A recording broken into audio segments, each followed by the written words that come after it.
brand new video. We're getting through it. We're literally at the point where we built most of our system, and now we're going to be doing the fluids, the lighting, the rendering, the compositing, and really taking our shot through to final. So I'm excited about this. It's going to be a lot of fun getting through all this stuff, and at the same time we are just at the tip of the iceberg in terms of the other things. As we progress through the next couple of lessons, we're definitely going to be picking up the pace a little bit. I've gotten a few emails from people saying, man, like, you talk really fast. So I'll try and slow it down a little bit. It's the Australian in me, it sometimes comes out. But I'll do my best to pace my words a bit. But yeah, like for me, like I did want to mention that this lesson, again, is kind of like rounding off all the work that we've done so far. We've front-loaded the work that we've been doing, so that way it becomes easier when we need to change things or when we need to adapt. And I really want to mimic what we do in a real feature film environment, like a really real feature film production environment, where basically we want everything to be intelligently and cleanly built and layered upon itself, so that way we're not hacking it together. I think like 15-20 years ago, when I'm working on projects, you tweak one thing, you got to go render it out, but then you got to go and update everything else that you've ever built to reflect that too. Here we're building everything up as a system, so that way it all plugs together, and when we change one value, it affects everything. And it means that when the director comes and says, hey, make the fluid a little bit different, or make it spread out more on the face, you can paint that in and hit a button and everything changes and updates. I remember working on Daybreakers. There's Willem Dafoe, there's a shot of him where his whole face is on fire, and the directors, the Spirit brothers, they were like, hey, like, can we get a little bit more fire here or here? And it was as simple as going to Photoshop, as we've done, and painting where I wanted the fluids to be, where I wanted the fuel to burn, and we could see it in real time. I'd Alt-Tab back into Max, and it would all update in real time, and we could see exactly where in the face the fire would go. I could hit a button, and not only do we have all the heat distortions, the fuel, temperature passes, all the things that came from it, all update, but it meant that it was just so easy to have complete control over what we're doing. And that's typically what I do with everything. We want to make it so it's easy. It's a 5-minute tweak rather than a 1-day tweak to get those results changed. And when we're building something this robust, we want and need to have that control. Okay, so that being said, let's get into this video. Okay, so it's fun time. We're gonna do the liquids. This is the hero effect. This is something that I'm excited about because we get to do some really cool stuff, and also something that's brand new. As I'm recording this, it's literally, I forget how old it is. It's not, you know, it's a month or something, I forget. It's not been around for that long, and this is Bifrost from Maya, and Bifrost is actually Naiad originally, and it was acquired by Autodesk a couple of years back. I think it was 2016. I can't remember anymore. I know the guys who developed it. They made a killing actually selling it to Autodesk, but yeah, so yeah, and it's still being developed. Like, I feel like the Max implementation is very early.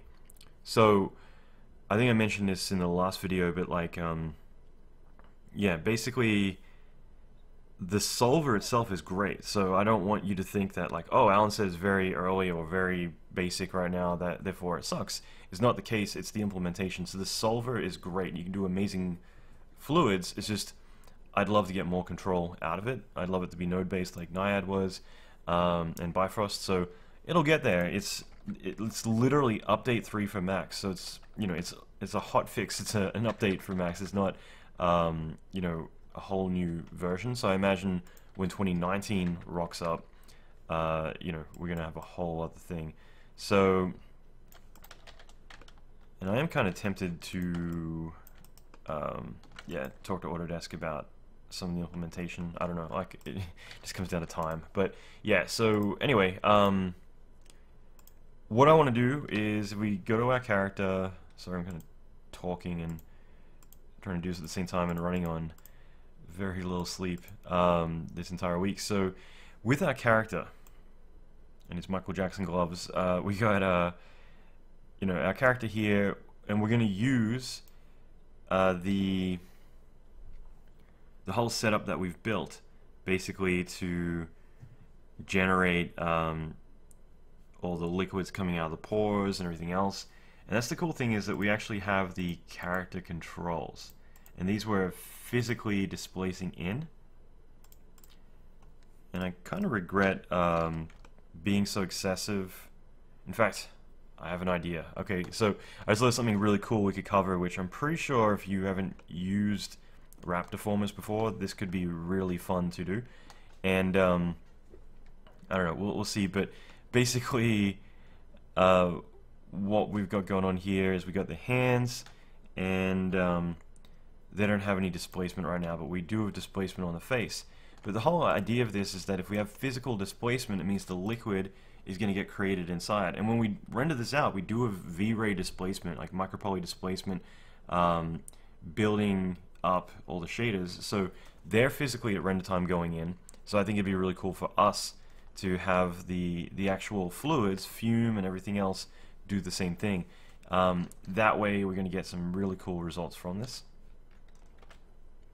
So I do want to do all this all simultaneously, but I figure we should probably deal with the hands first, and that way we just, we're not going to have that hiccup that we had last lesson, whereas I want to keep it hands down, just focusing on one thing, focusing on the results rather than getting bogged down having to replicate it throughout the scene and kind of keep that going. So I like how we've done things, but moving forward we'll obviously do the hands and the face together. So basically, here's the thing. I want to use this to emit our fluid, but on top of that, I want this displacement, which is going to be fine, but I also want to have this physically displace in, so we have like little pockets, like holes where the liquid can build up.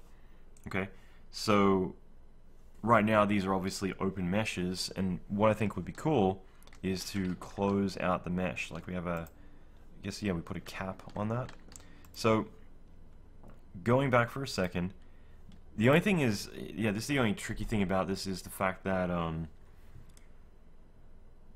we don't we can't transfer the mapping over or anything, but I can do something cool which could work out really well here. So let's dive right into, let me hide all this stuff. But yeah, let's just get right into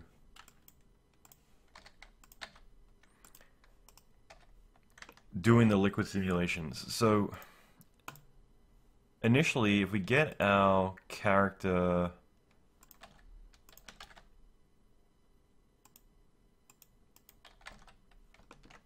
this guy here, he has displacement on his face, and over time that displacement digs in.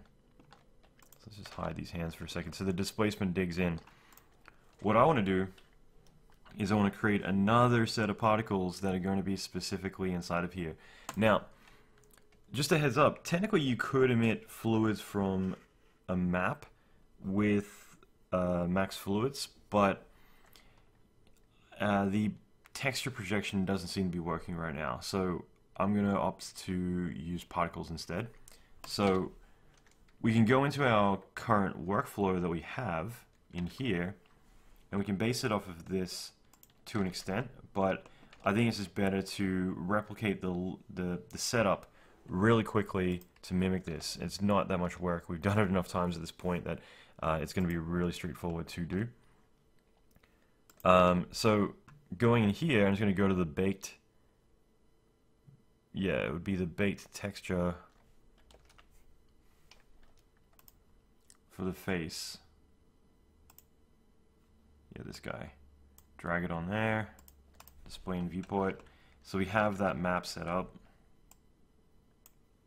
So one thing I'm going to do is I'm just going to go in and turn Turbo Smooth off, and that way we're dealing with just the low res object. And I mean, we could use the high res one. Just for now, I figure it might be a little bit quicker, because what I want to do next is I want to bake out the particles and do all that. Now, we have this set up here, and I want to do something similar, but we're going to do it really quick, and it's going to be really simple. Whoops, don't do that. So let's just make sure effects controls is active, and I'm just going to create an empty flow. I'll make this 100% viewport, max out the memory limit, and I'm just going to do a birth texture, and we'll rename this to face. And I'm simply going to set this up for this one moment. Let's just do like 150, 150. Purely just, I want to get the distribution right, and then we'll do it longer than that. So all I'm going to do is click initialize parameters, pick this object, and let's set the separation fairly low, like 0.13, and again 150, 150, and then yeah, I think everything else is fine. I might lower my whiteness just so it spreads out a little bit more and fast approximation. Okay, now I'll let that cache out, and let's link this up. So I might need to go to 150 for it to appear. All I'm doing is I'm just looking to make sure that the distribution, let me just get around this. Yeah, the distribution is wide enough. And I think that's fine. I mean, we could go ultra detailed, but I don't want to go too insane, so let's just try 0.09. So I think that's tight enough. Now, I'm going to turn that off, and we'll come back to that in a moment. I'm going to do another birth texture. Obviously, this one's going to be the hand.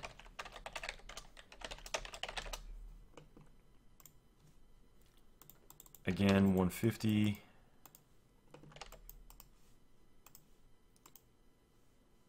And we'll set this to 150. Separate. Again, I'll try like 0.1. Fast approximation. 60. And we'll add in this hand geometry.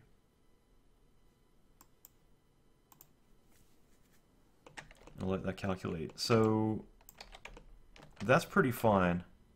I might actually go less because I want to be pretty careful about this. I don't want to go too insane, so we'll try 0.12. Now I did that kind of quick, but we've done it enough times that it's pretty obvious at this point. Now rather than using lock bonds and all this other stuff, all I'm going to do is say 120 to 300 and do the same thing for this one, 120 to 300. Same deal in here, 120, 300. Animated, and we should be able to do a bit of a surface offset. I need to refresh that for that to appear. Yeah, surface offset. I'm going to go out on a limb and just say like 0.3 to 0.5. All I'm doing is I'm offsetting it to be slightly above the hands. In fact, let's just do a 0.1, 0.15. The main thing is that I'm emitting every single frame. Before, we always just did a snapshot of one frame, but now we're going to do it for the entire time. So this might take a moment, but I'm going to run it, and I'm going to do it for the other birth texture, but let's just do it really quick, and we'll see the result. Okay, so now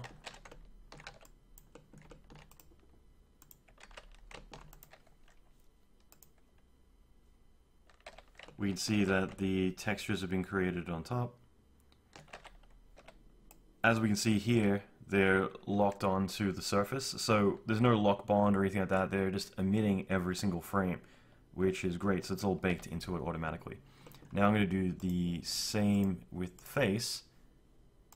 Just going to go initialize parameters and go 120, 300, animated. We'll do a slight offset, 0.1, 0.15, and all we're doing is we're pushing it above the surface normal, so it's just going to sit slightly above it. And the reason for that is I want to emit from there later. So I just figured that way we can use the shape as a collision object, and what we can have instead is have the particle sitting slightly above the surface. And now, as we can see, all the particles are emitting on and they're sticking to the character. It's a little bit sluggish, unfortunately, but that's just part of the process. So, turn these both on. And I'm just going to quickly set this up. Now, there's a few different things we can do here. Basically, what we're doing with this is we're creating a shape that's going to emit inside of the cracks in the hands, in the face, and we use that to generate liquid. Max Fluids is still relatively new. There's one or two little quirks. One is that you are meant to be able to emit from texture maps, at least right now. It doesn't seem to be working. It seems to be broken. And so the workaround for that is to generate a mesh that we emit as a volume. Now, the most efficient way to do this would be to use blob mesh. Blob mesh is extremely slow. I love Frost from ThinkBox, but it's a commercial plugin.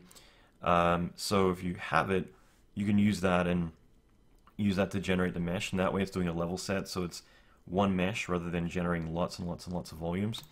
But what we're going to do is we're just going to create a shape here.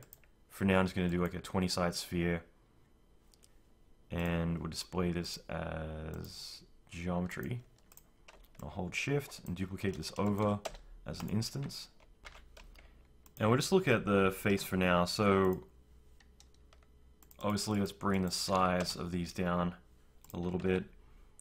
And so that's growing on the face and continues to expand out. Now, like I said, this is why I was very careful not to use too many particles. I still feel like that's kind of too much. But we can see that we're generating all these mesh shapes. We could play around with using, you know, something similar like a pyramid or a cube, and it's obviously going to be less polys, but it's not really about that. It's just about more the redraw. So for now, we'll just stick with the 20 sides, and the whole idea is that this is growing out all over the face, and we can still bake this out and everything. It's just it is a little slow. Anyway, I'm going to set my scale to 1, and that's just that way we just have a solid number. What I will do next is I'm going to add in a scale, and I'm going to set this to like 45, something like that. So the reason is because I'd rather control the scale. I'm also instancing this, but I'd rather control the scale through the scale operator. Okay, so what I'm going to do next, and I'll explain why in a moment, but what I'm going to do next is I'm going to just add a cache disk, and this will allow us to cache it out. We'll set this to view end render, we'll max out the memory limit, select the file, and then finally we'll set post cache operators, and then add, we get scale 4 and 5, so 4 and 5. Okay, so we add them in, and it means that now if we wanted to, once these are cached, we can still go back and change the scale of these, which is kind of handy. Okay, so now I'm just going to let this cache, and now we've got this all set up. So I'll run a quick preview of this. Okay, so here we can see the texture's all growing on. Everything looks good. Now, one thing that I am noticing is there's a little bit of the geometry kind of popping, and that's not the particles, that's the actual geometry. And so you can see it, there's a little bit, where is it? Yeah, right there on the forehead. So the only thing about that is we can ignore it. I just guarantee what's going to happen is it's going to cause like liquid to get flicked up in the air, and I kind of don't mind it just because it's going to give it character. So it's one of those things, if we wanted to fix that, there's a few different ways. I could use flex, or I could relax it more, or I could go into the particles and basically tell them if it were to move that quick to do a speed test, and the speed test would then send it to a lock bond, or yeah, just there's a few different ways basically. So I don't mind it though. I'm going to keep it just because I guarantee you're going to see it later when we actually work with it, and it's good to know all this now so you can kind of predict it later on. However, yeah, it's, you know, for me, I think it actually will kind of make it look a bit more interesting. So keeping in mind that none of this is going to be visible, the geometry. It's just going to be the liquid reacting to it. So now that we have that, we've got the particles emitting on the surface. That was really quick. We did it really instantly, and we have it all cached out. Unfortunately, we can't do a point cache or anything on this because the topology is changing all the time.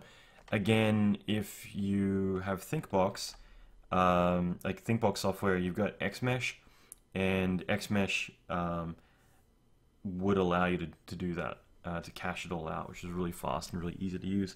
You could also try Alembic as one other option as well. So if we did want to set that up, then we would just need to create another mesher. So let's do a couple things really quick. Get my PF source. I'm just going to rename this to PFS fluids emission. And then we'll select it in here. So PFS fluids emission. In the top viewport here, I'm just going to cheat and type in mesher to create one, but basically just compound objects mesher. The reason I'm doing that is just because that way it's centered. So I'm going to pick and then choose PFS fluids emission. Alright, so that's set up. Finally, let's just drop it into meshes. We'll rename this to mesher fluids emission.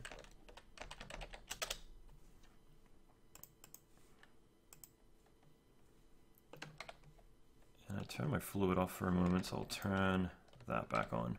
Alright, and let's just go export, selected, Alembic ABC, and just save that out. Okay, so would you just do the Ogawa? HDF5 is an older approach. Export particle shape as mesh. We got a few different options here, but we're just going to click OK. Finally, I'm just going to switch this to mesher. So this is the active group. I'm going to go import, bring in our Alembic, and we'll just call this ABC fluids emission. Okay. Now we can turn off our particles. We don't need the... Sorry, I just need to fix the name of this. It's bothering me. Yeah, we don't need the mesher or anything like that. What we do need is just our Alembic.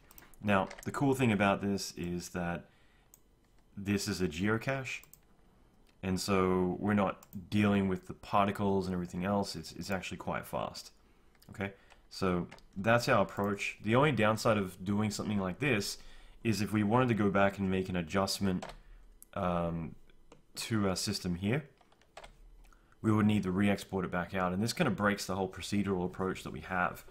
The same way when we had to bake out the textures.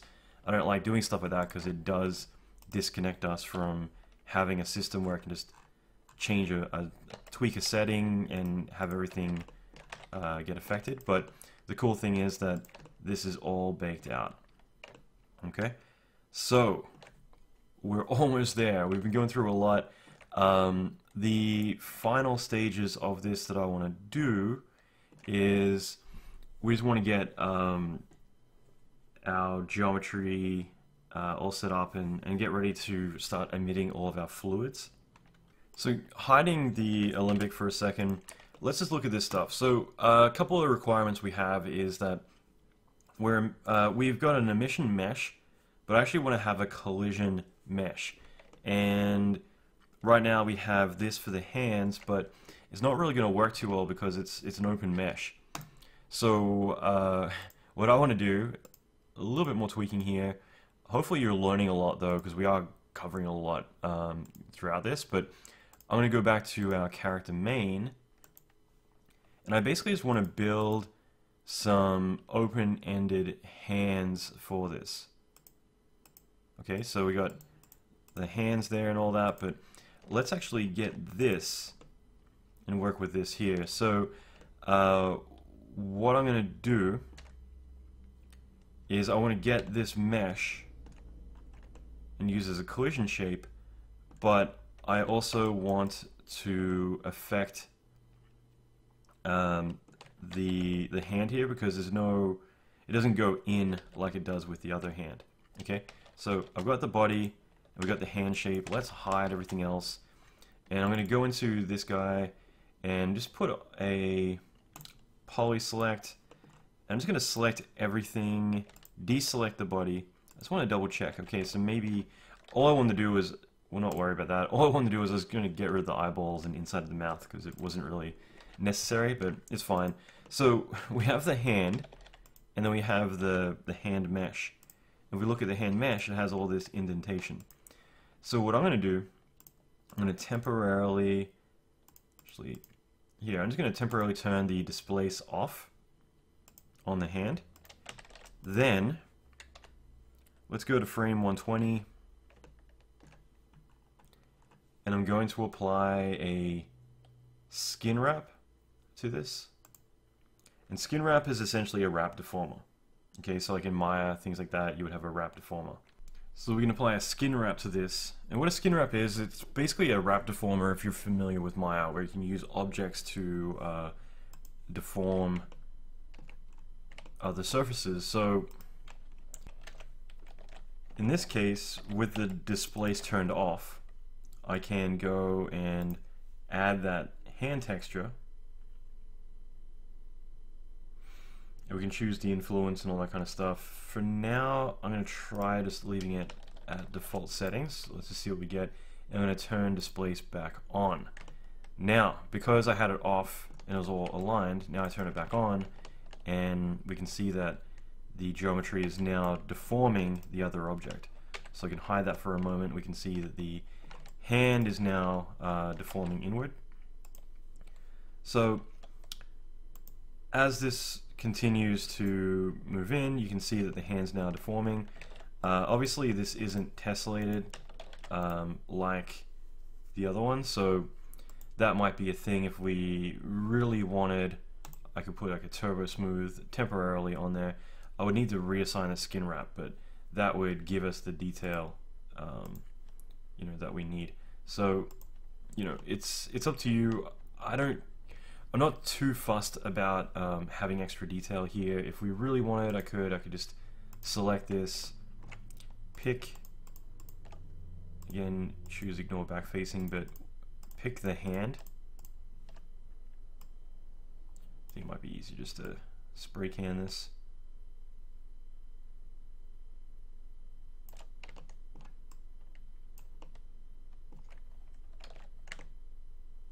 It's always tricky. I might actually turn point cache off for a second. I think that's going to be a bit easier.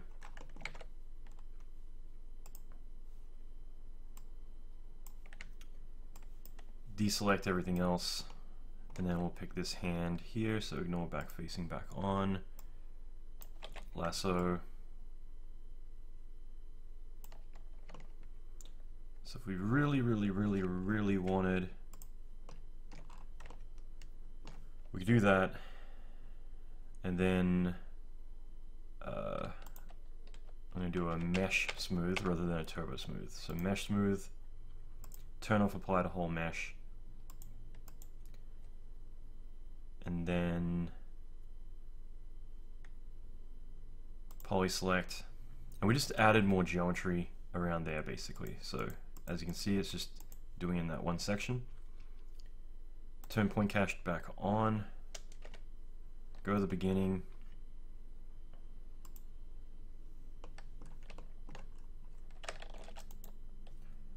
turn that displace back off, and now we do a skin wrap. And I'm more just pointing out that you can do this. You don't need to necessarily tessellate the geometry. I'm going to turn displace back on, hide it. But if we wanted to, that would just give us a bit more geometry, and the hand's still gonna go in and do its thing. Okay, so that's basically how we could take care of that. I would just be careful with this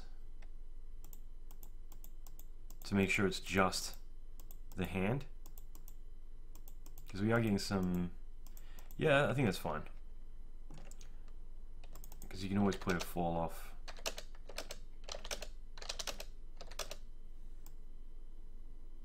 Yeah, essentially I just want to make sure that this is quite limited, so I think that's fine.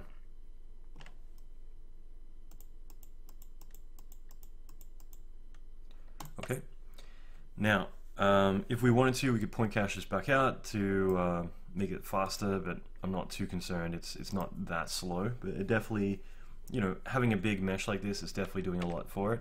In fact, maybe I will, only because, and this is an important thing, we have all of this geometry here. So what I'm thinking is I wouldn't mind doing a poly select, because we're about to get into doing our fluid simulation now. So none of this is visible below the camera. Okay, so doing a poly select, let's just try to get as much geo as we can. I'm not going to, you know, be really critical about it, but just try and get as much as I can there. Do a delete mesh, another poly select, and then cap everything out just to make it a closed mesh.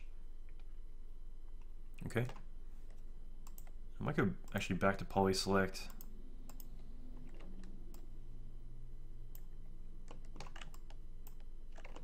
And I'll just do it down here. I think it will just deform a little bit nicer.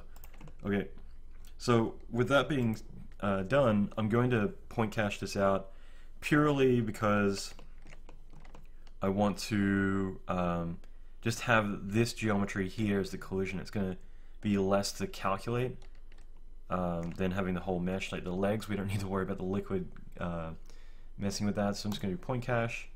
And I'm just going to call this collision upper body. And I'm also going to name the character collision upper body. So collision upper body, and hit record. Okay, so once that's done, just going through, everything looks good, so I'm just going to cut,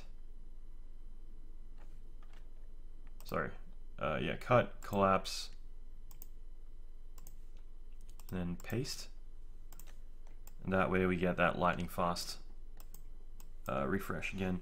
So there is a slight chance we might still want the original mesh for rendering and stuff like that. So just be aware of that like although I did collapse this all down, I might ask that we bring in the original model and yeah, and basically use that for rendering as a holdout. The reason I didn't do it this time, and I'm just being completely honest here because it happens, I was just experiencing a bit of crashiness when I was trying to duplicate the object, so I just felt like we just modify the original object. So I'm just mentioning that because there is a chance I might say load up a previous version and import the character back in just for rendering's sake. Okay, so you know we'll see how we go with it all, but I just thought I'd mention that ahead of time. Okay, but at this point we're in a good place. We've done a lot of work, and you know we've got the particle emission happening on the mesh. You can see how it's all actually lining up perfectly now with that, and I don't see it too much up here though. Oh yeah, the reason for that is pretty easy. Obviously, one more time, I'm just going to delete all of this because we have our head.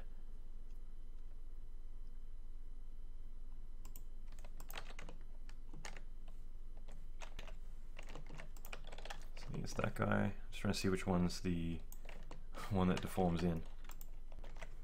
Should be this one here. It's the character bait texture, which is what I thought it was. Okay, cool. So yeah, now we got all this kind of deforming in, doing its thing. So this is going to work really well for what we need. So before we do the cap holes, let's go one step further, and that is we also have under character texture baked, we've got this head here that deforms in as well.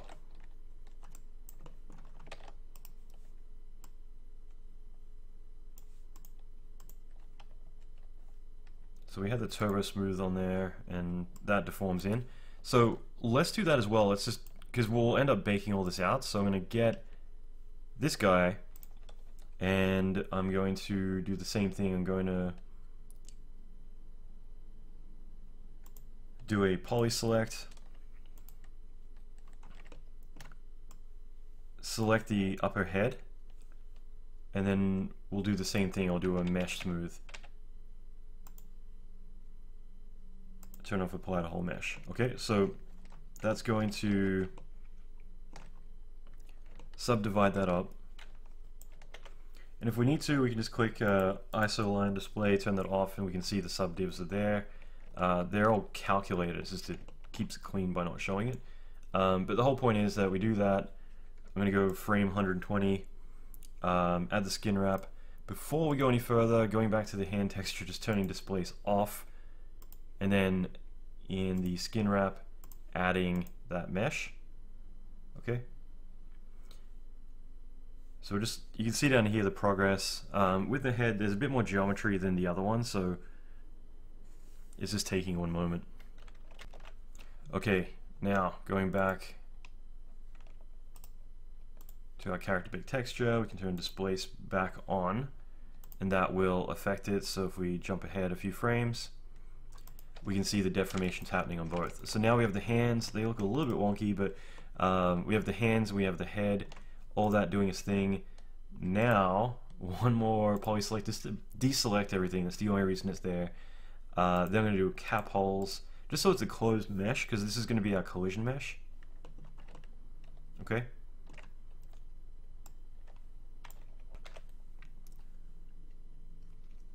And finally, I'm just going to click point cache, save this out, and I actually just ran this a second ago just as a test. So collision upper body, and actually, yeah, I'm going to call the character collision upper body as well, and hit record.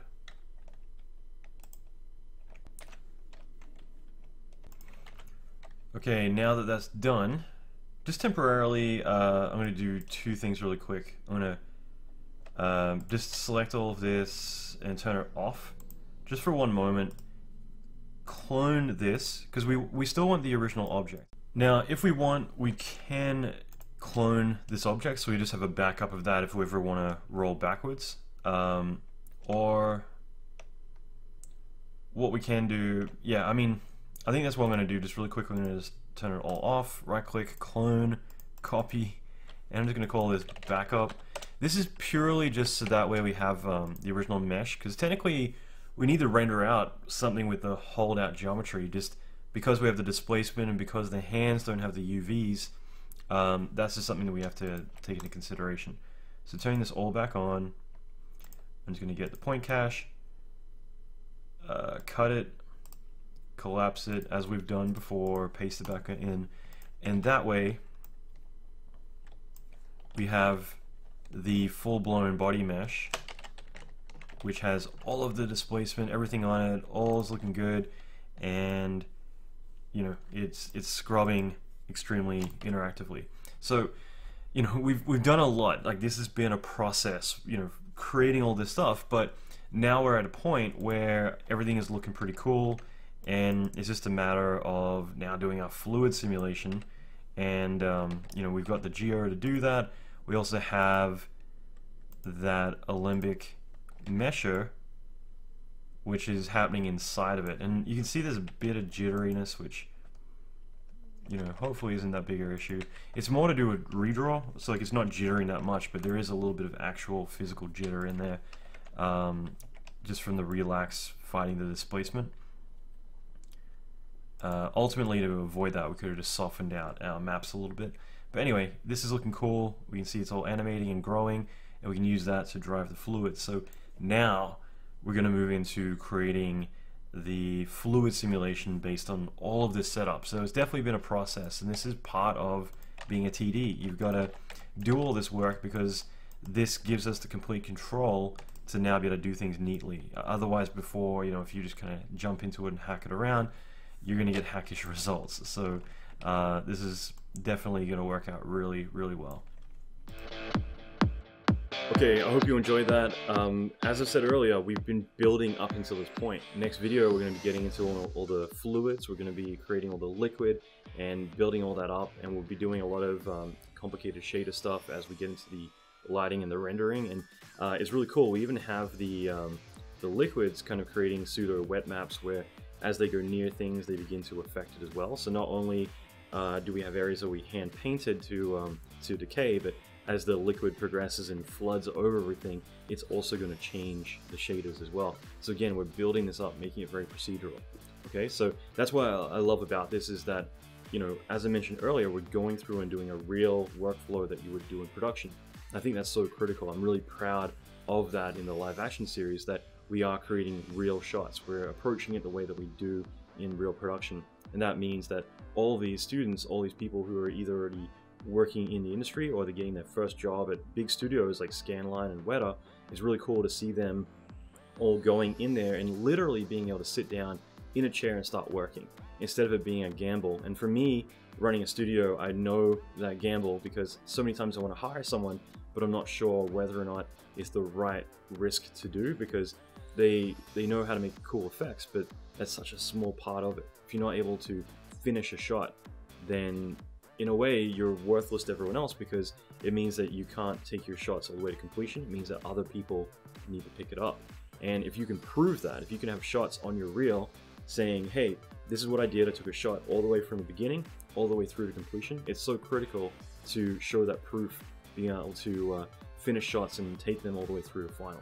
Okay, so that's what we're doing in these lessons, and this means that you can finish the shot, show it off on your reel, and be able to demonstrate that you can sit down in a production environment and be able to get results right away. Throughout LAS, like the live action series, that's the thing. I feel like everyone, usually within probably the first 1.5 modules into it, 1.5 terms into it, you've already got enough stuff on your reel that you can go get a job. You know, it isn't about going all the way through and, you know, a year later. It's like literally within a month or two, you'll have enough stuff that you can use it to get work, and a lot of people have. And I find it really rewarding, because I think it was Mark Terriot, we're in Paris last year. We were talking about this. He works at ILM and Image Engine on a lot of big productions like Star Wars, Force Awakens, stuff like that. And we were talking about all it takes is one good shot. If that's all you have on your reel, you know, quality over quantity is such a critical thing, that if you can demonstrate one good thing, that's at least enough to pique their interest. You'd rather make people want to see more than feel like they've seen too much. Okay, and but by having multiple shots and showing that you can do all these different things, it becomes not only will you get the job, but more negotiation tactic of, look, I can do all this. Here's proof. Here's entire sequences I've done all by myself. I'm mimicking the same production environment that you do every single day, and that's the same environment that a lot of the big studios like Scanline and everywhere else typically do. So if you can do what they do, then there's no hesitation or risk, as I mentioned earlier, when hiring someone, because you know that you can sit down today and start doing work in their pipeline, in their workflow, in the stuff that they do day to day, in all the different genres, all by yourself. So you can confidently do that. Then there's no risk, there's no hesitation.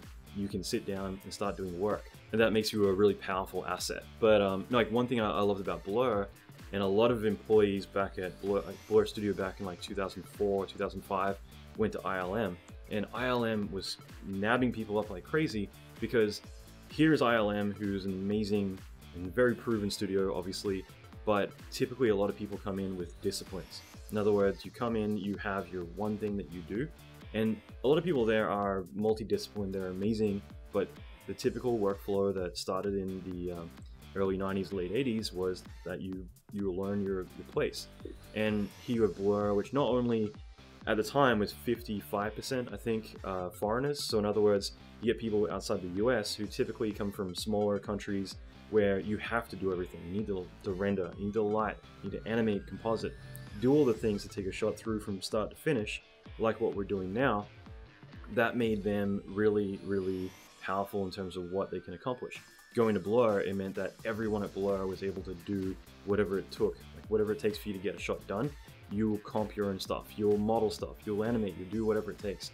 And for ILM, when a lot of the people went to ILM back in '04, that was really interesting, just because what ended up happening was that all of these people were just coming in that weren't single disciplined. They could do it all, you know, and it meant that if you could render, light, and finish a shot all on your own, that would put you up here. And yeah, it made every single person stand out, and it became a bit of a currency having that blur background. It meant that you got the stamp of approval. You are a hard worker. You can get a lot done, and it definitely makes you a really effective artist. So I mention that again because I think that having the multidiscipline, being able to do it all, as we're doing, and we will be doing, lighting, shading, rendering, compositing, that makes us become that next level artist. It means that we can take a shot through from the beginning to end, and that positions us in a much better light.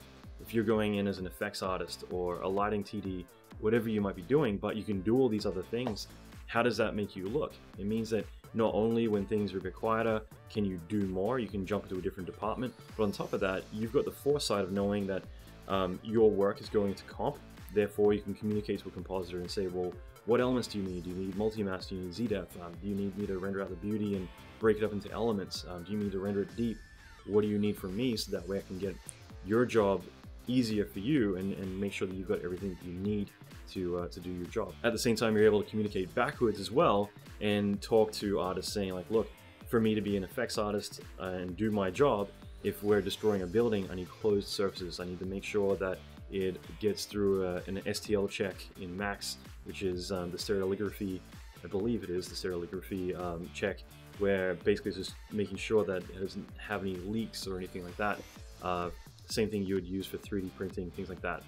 For destruction, you need that because you need closed surfaces. You don't want to have any holes and things that are going to cause problems. So if you're able to communicate to modelers, to animators, to everyone else, like what your needs are, knowing their role and being able to say, hey, you know what, like if you point cache it out, that way I don't need all your envelopes and all your bones and everything that's going to bog me down.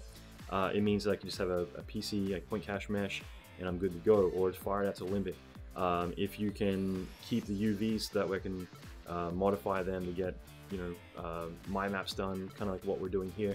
All of these things become really powerful because the more you understand the entire pipeline, the better you can work. And on top of that, it helps you when it's time to move up to being a CG supervisor or a visual effects supervisor, because you need to understand the entire department. You need to understand the entire production pipeline. And so the more you know, the more it's going to position you in a place that you can move up much quicker.